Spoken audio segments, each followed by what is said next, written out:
Mi gente, hello and welcome to Kica's Corner. My name is Kica Matos and I am your host. The goal for this show is to focus on interesting topics and people, social justice issues, and maybe a scandal or two. But always, always, always, whatever we talk about will always have a social justice edge. Today we're going to talk about public education in New Haven as seen through the eyes of parents who have kids in the public school system. We're going to look at the leadership changes that have taken place, both at the superintendent level and at the New Haven Board of Education. We're going to talk about some recent decisions by the leadership that have caused a lot of rumblings across the community. And we're going to hear about the biggest dreams and aspirations that some New Haven public school parents have for their kids. With me in the studio today is a kick-ass organizer from Fairhaven, Sarah Miller. Sarah has two kids, Pablo and Mateo, who attend Columbus Academy. She and Fatima Rojas, another longtime organizer, came together last fall and created a group known as New Haven Public School Advocates, which is devoted to elevating the voices of parents in the New Haven public school system and pushing for change in a way that puts kids first. So Sarah, welcome to the show. Thank you for inviting me. And I know it's a really hot day today, so I really appreciate you fighting the heat. No problem. So I've known you for a long time, mostly as a local organizer in Fairhaven. In fact, you live just a few blocks away from me. And then I got a different angle and perspective about your advocacy and your engagement through the work that you've done and your journey into parent advocacy, particularly in the context of the public school system in New Haven. So talk to me and tell me how it is that you became involved in organizing around education issues in New Haven. Okay, so none of us set out to start a group at all. We were just working in our own school, Fatima and I, and other parents too, and came up against all kinds of challenges, things we wanted to change. For me, a lot of it was around early ed. I have really young kids. My kids now are 7 and 4. And at that time, Pablo was, when we first really got involved was in pre-K going into kindergarten. And I went and visited his future kindergarten classroom. And it was like a military regime. And you hear about school to prison pipeline, but you don't need to look very far to see where it starts. The kids were asked to be quiet the whole time. It was a very controlled environment. Hold your hands behind your back when you're walking through the hallway. And there was very little play, very little choice.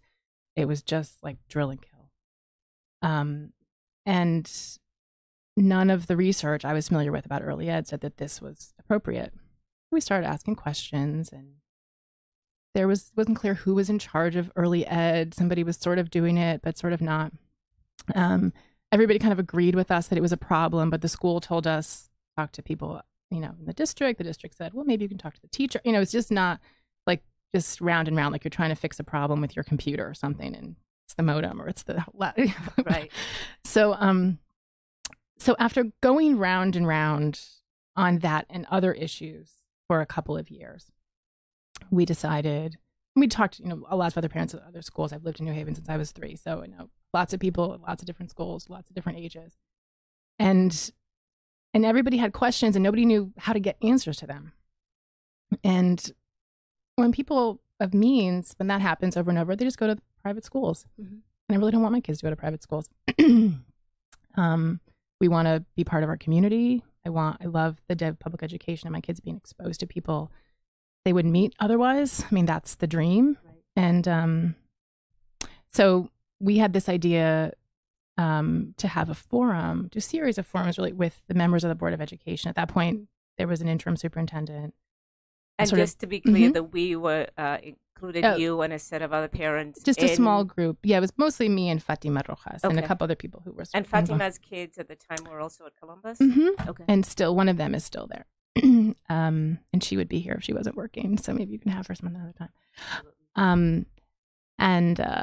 So we decided to have a forum with Dr. Joyner. Fairhaven is part of District 1. And Dr. Joyner is the former chair of the Board of Ed. Yes, and he's also one of 2 elected members of the Board of Education. So he's the representative. Let me talk more closer to the mic. No, you're good. Oh, okay. So the city is divided into 2 districts for electing our two elected members of the Board of Ed. So Dr. Joyner represents District 1, which includes Fairhaven, which is where our school is. So we thought we'll invite him, have a forum, and just let people come and ask their questions. Mm-hmm. And he was very gracious to come. And he said in his professorial way, what would you like me to speak about? And we said, nothing, just listen. Okay. And that's what we did. So this was like last October, and it wasn't a big deal. It was like 50, 60 people, but from a lot of different schools. We had something like 20 schools. We did a lot of outreach to make sure people knew it was available. And so people just asked questions. There were more questions than there was time to answer. They all went on sticky notes and they all went home with him, and he responded in writing.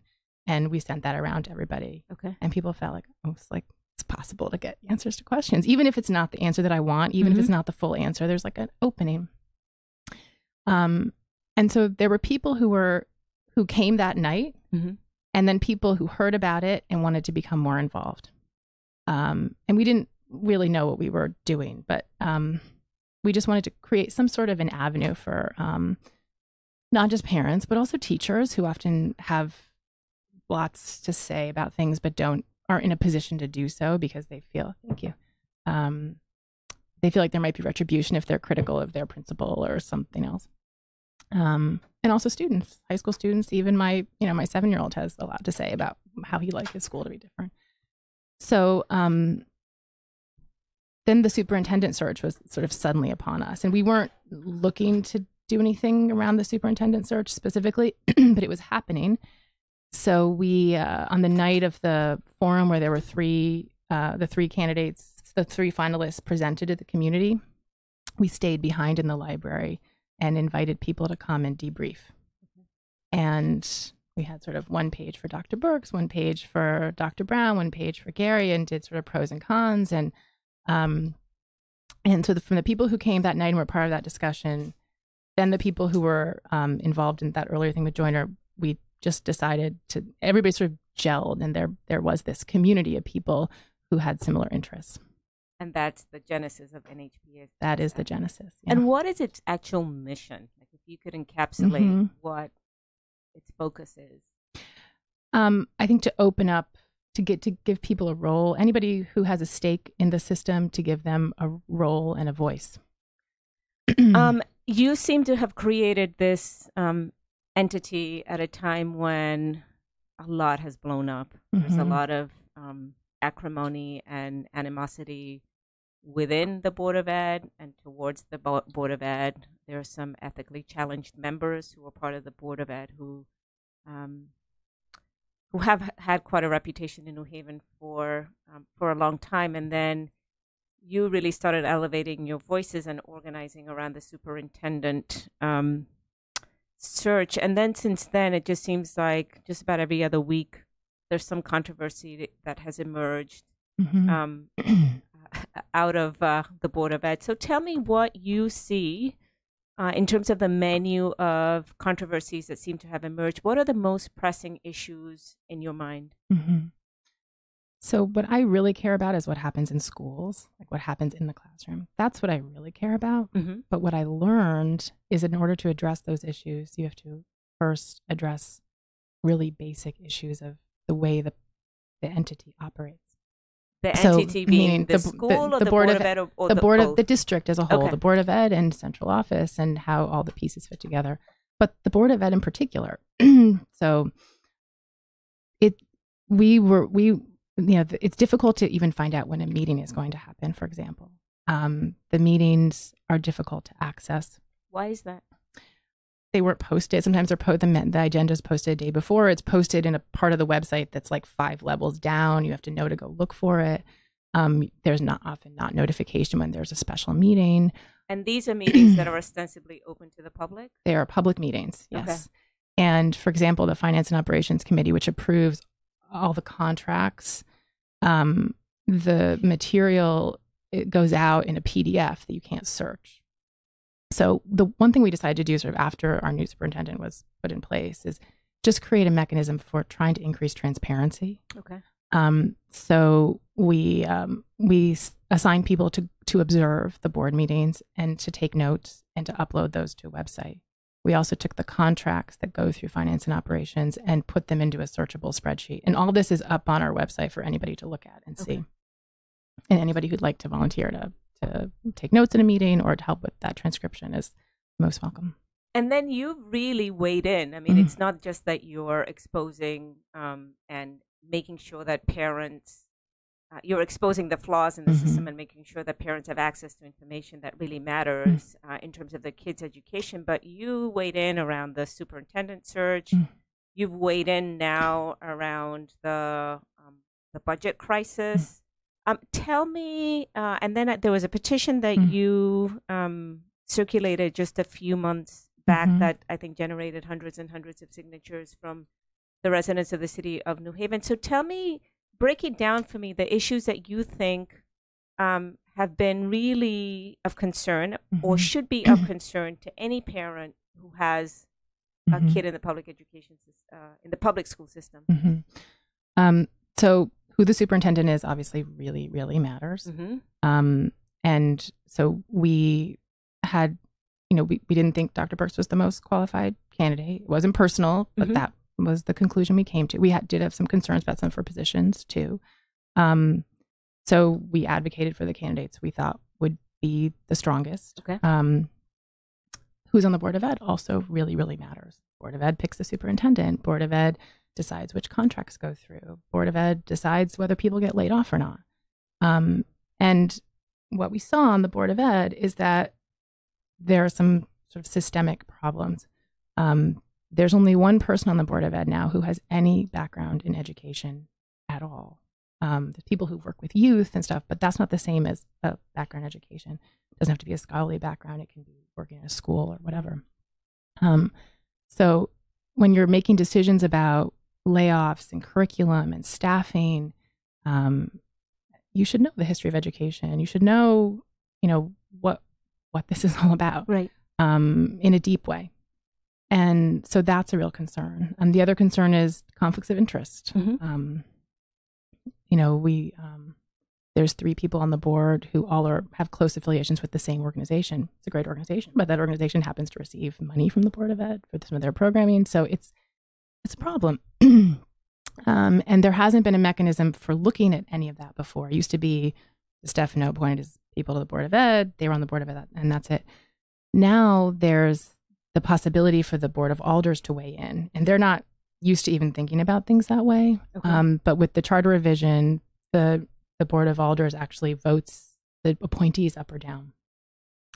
And other cities and towns with appointed boards of ed have processes for evaluating potential appointees against different criteria, some job descriptions, and a lot of them have, a certain number of the board members have to have background in education, a certain number have to be parents, background in finance, the suite of expertise that you would need to run a huge multi-million-dollar entity. Right. Over half the city budget. Like, we should be looking really carefully at these people and making sure we have the best of the best. Right. So the petition that you referenced is asking the Board of Alders to establish that criteria. Okay. And so there's actually a hearing on September 24th before the Aldermanic Affairs. They receive the petition and to sort of explain what it's about. We have some researchers from Yale College Democrats who are going to do a presentation on what other cities and towns do. Has the NHPS advocates increased? So I have 2 questions. One is whether you're seeing more parent engagement as a result of you offering opportunities for parents to weigh in on a multitude of issues that matter.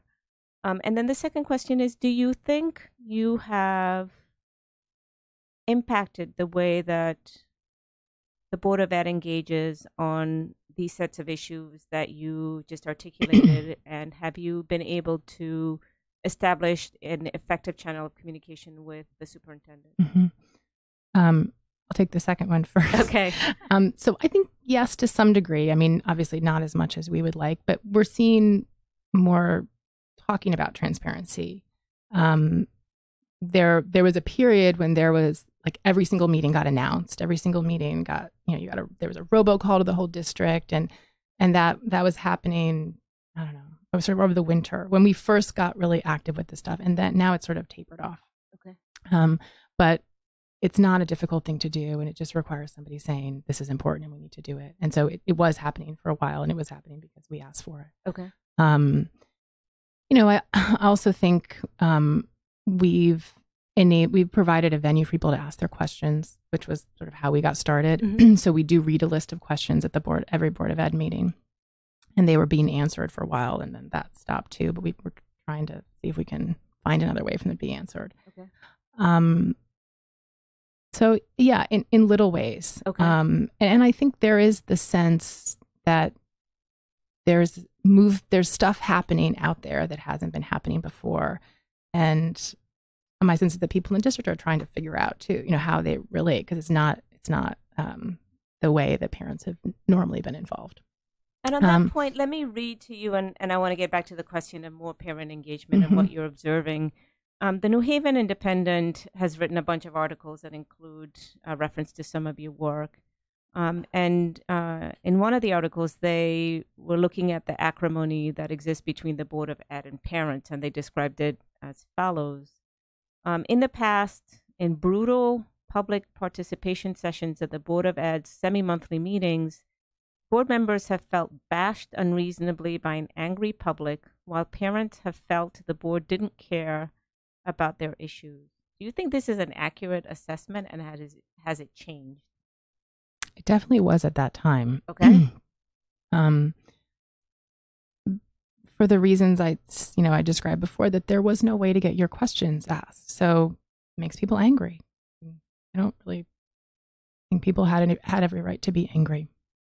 And from the board member side, they're volunteers. Their own capacity is limited in some way. They didn't have an executive, or they had an interim executive. And there was so much that was just in flux that they couldn't answer.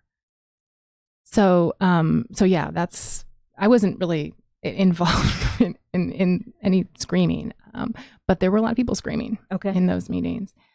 And I think that the tone has changed. It's become more constructive. We've certainly really tried to coach people in that direction. And I mean, just getting back to the issue of parents in general becoming more involved, I think parents are like everybody else. You get involved when something directly affects you or your kid or your family. Of course. And so you see little blips, like when something happens, people get really angry, and I get like 10 phone calls, and then I'd hear nothing for a while. So, for example, when there was the threat to close the 6 schools, Edgewood being one of them, the Edgewood parents woke up and then promptly went back to sleep. With all due respect to them, because of course, it was they were really concerned about that, and I understand why they were concerned about that. But sustaining that interest and engagement over a long period of time is challenging. We all have busy lives. I work full time. We all work. We have kids. That's the nature of having your kids in school. You have other stuff going on. So, yeah, it's a challenge. We are definitely seeing more involvement, but we have to keep it up. You're listening to Kica's Corner on WNHH, New Haven's home for community radio, broadcast at 103.5 FM and live streamed at newhavenindependent.org. Let me ask you about the budget crisis, because I think it's worrisome across the board, and I know that you've been doing some work around it. My understanding is that the superintendent inherited a multi-million-dollar deficit, and that she's made decisions, some of which she's had to reverse, that have led to accusations that she's not putting kids first, and that many of her decisions seem to be political. So tell me what your take is on the budget situation and what NHPS advocates want to see in terms of the budget. So too many pieces to that. One is nobody really knows what caused this deficit. We had a $50 million TIF grant several years ago, Race to the Top money. It's gone.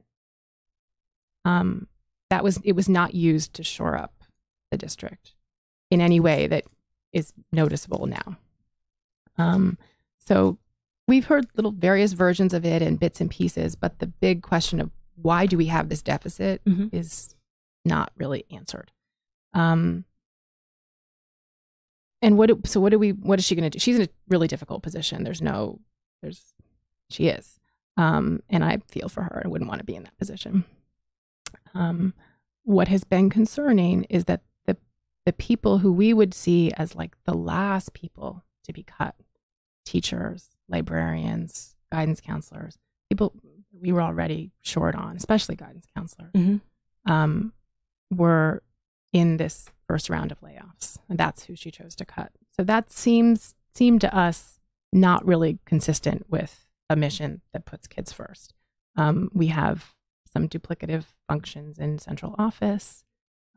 We have the hiring of expensive new bureaucrats, some of whom may be skilled and great, but in terms of what we really need is people working with kids. And so our feeling is that needs to be prioritized.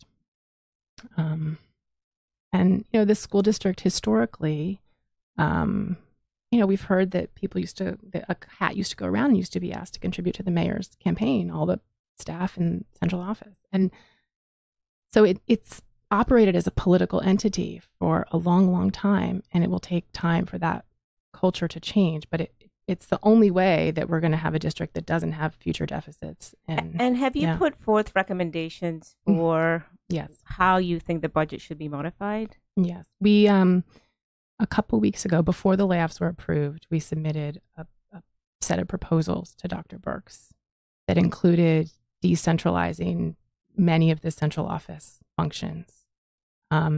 Included, there's now 3 high-level supervisors in the English language learners department, which I'm all for English language learners, but we don't need 3 executives earning cumulative $500,000 a year. There's an office of community and family engagement, which those tasks can mostly be handled by schools.